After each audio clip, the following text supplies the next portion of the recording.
जय यीशु। आज हम पढ़ेंगे मत्ती रचित सुसमाचार अध्याय 7 वचन 1 और 2 पढ़ेंगे।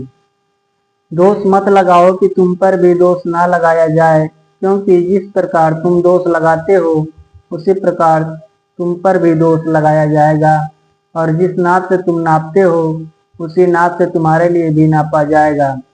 हम एक दूसरे पर दोष लगा देते हैं।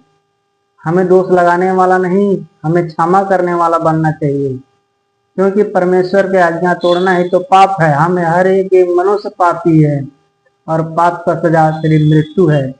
अब दोष का सिर लगाने का सिलसिला कहाँ चालू हुआ? चलिए हम उत्पत्ति का किताब खोलते हैं, अध्याय 3 वचन 1 से लेकर 5 पढ़ेंगे। यहोवा परमेश्वर ने जितने बनैले पशु बनाए थे उन सब में श्राप द्रुत था, और उसने स्त्री से कहा, क्या सच है कि परमेश्वर ने कहा है कि तुम इस वाटिका के किसी वृक्ष का फल ना खाना? स्त्री ने श्राप से कहा, इस वाटिका के वृक्ष के फल हम खा सकते हैं, पर जो वृक्ष वाटिका के बीच में है उसके फल के विषय में परमेश्वर ने कहा है कि ना तो उसके खाना और ना उसको छूना, ना तो मर जाओगे।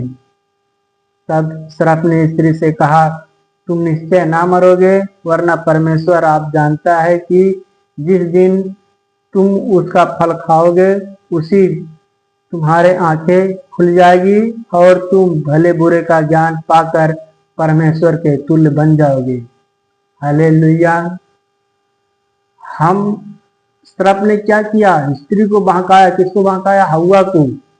हव्वा को बहकाया, और हव्वा ने श्राप के बातों में आकर के और उस जो भले बुरे का वृक्ष था, जो वाटिका के बीचों बीच परमेश्वर ने लगाया था और परमेश्वर ने मना किया था, इस फल को तू ना खाना, ना इस वृक्ष को छूना, नहीं तो निश्चय मर जाओगी।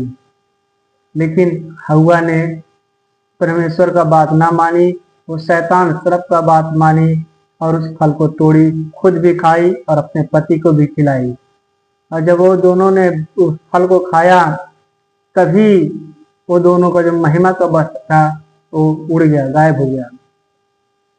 उसी टाइम वो दोनों ने क्या किया? नंगा महसूस करने लगा, क्योंकि उससे पहले वो लोग को ये पता ही नहीं था कि हम नंगा हैं, कैसे हैं। उनको यही नहीं मालूम था, क्योंकि उनके ऊपर महिमा का वस्त्र था। जब उनके ऊपर महिमा का वस्त्र गायब हो गया तो वो दोनों ने नंगे महसूस करने लगे। फिर वो दोनों ने क्या किया मेरे भाई, कि वो दोनों ने अंजीर का पत्ता तोड़ा और लंगोट बनाया और झाड़ियों में जाकर छिप गए। परमेश्वर ने आदम वाटिका में आया। जब परमेश्वर ने आदम वाटिका में आया और तब दोनों को आवाज लगाया कि आदम और हव्वा तुम दोनों कहाँ हो? दोनों ने झाड़ियों में से बोले कि हम छिप गए हैं। बोले क्यों? बोले हम दोनों नंगे हैं। परमेश्वर ने बोला, किसने बोला तुझे नंगे है? तू क्या उस वृक्ष का फल खाया क्या तूने? आदम ने बोला। परमेश्वर से क्षमा नहीं मांगा, बल्कि परमेश्वर पर दोष लगाया। क्या दोष लगाया? दोष क्या लगाया? परमेश्वर पर दोष लगाया कि जिस स्त्री को जिस नारी को तूने लाया था, वही नारी ने तो फल लाई, खुद खाई और हमें भी खिलाई। मेरे भाई, हमें दोष लगाने वाला नहीं, क्षमा करने वाला बनना चाहिए, दोष लगाने वाला नहीं। Hallelujah, hallelujah.